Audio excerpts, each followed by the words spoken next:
ससुराई चुट्टा के पास है ये क्या है जो खोने के लिए यहाँ पर है। यहाँ पर अब सबसे बड़ा खतरा तो पाकिस्तान है।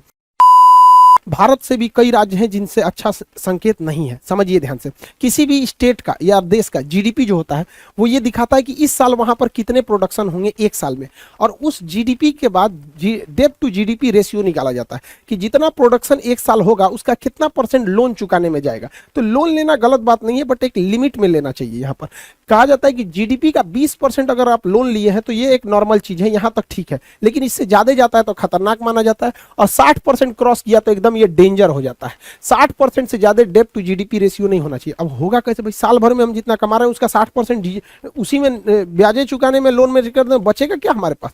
अब ये स्थिति पे भारत के कई राज्य आ चुके हैं, जिसमें सबसे टॉप पर है पंजाब। खतरे का संकेत है यहाँ पर 53% यहाँ डेब्ट टू जीडीपी रेशियो। देखिए 20 होना चाहिए, 53 है यानी 60 के पास है, तो वहां पे काफी ज्यादा पॉलिटिक्स खराब था यहाँ पर। तो अभी तो वहां इलेक्शन हुए हैं, एक आध महीने सरकार आई है भगवत मान की यहाँ पर। अब एक आध महीने में कौन सरकार क्या कर लेगी किसी को नहीं पता। कम से कम 2-3 साल रुकने के बाद ही कोई बता सकता है कि इस गवर्नमेंट का क्या स्टैंड है। अभी के लिए करेंगे तो बस एक भारतीय मीडिया है और एक नेता है, सब जो सरकार बनते कहेगा सबकी एकदम ये हो जाना चाहिए। तो पंजाब को इस पे स्पेशली ध्यान देना चाहिए क्योंकि अगली दहलीज पे है। दूसरे नंबर पे राजस्थान है, इनका 39% डेब्ट टू रेशियो है।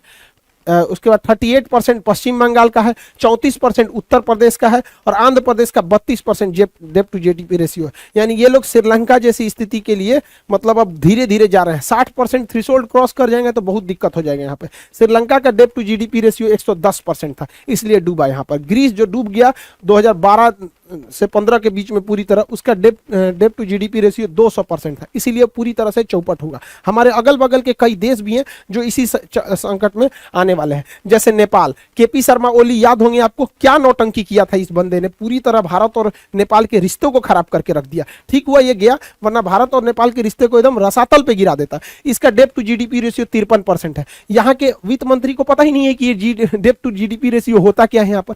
अब सबसे बड़ा खतरा तो पाकिस्तान है। पाकिस्तान का डेब्ट टू जीडीपी रेशियो 74% है। आप समझ सकते हैं ये खतरे के निशान को पार कर चुके हैं, अब कभी भी ये बर्बाद हो जाएगा।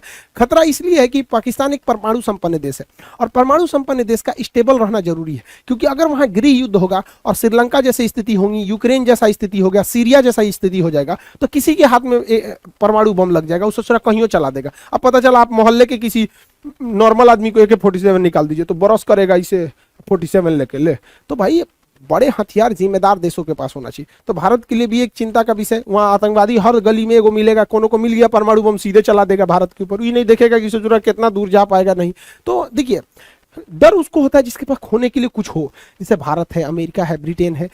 ससुराई चुट्टा के पास है ये क्या है जो खोने के लिए यहाँ पर है। यहाँ पर और अफगानिस्तान तो देख ही रहे हैं, पूरी तरह से तालिबान के हाथ में चला गया, और इधर म्यांमार देख ही रहे हैं, आंग सांग सूके से पूरी तरह मिलिट्री ले लिया है।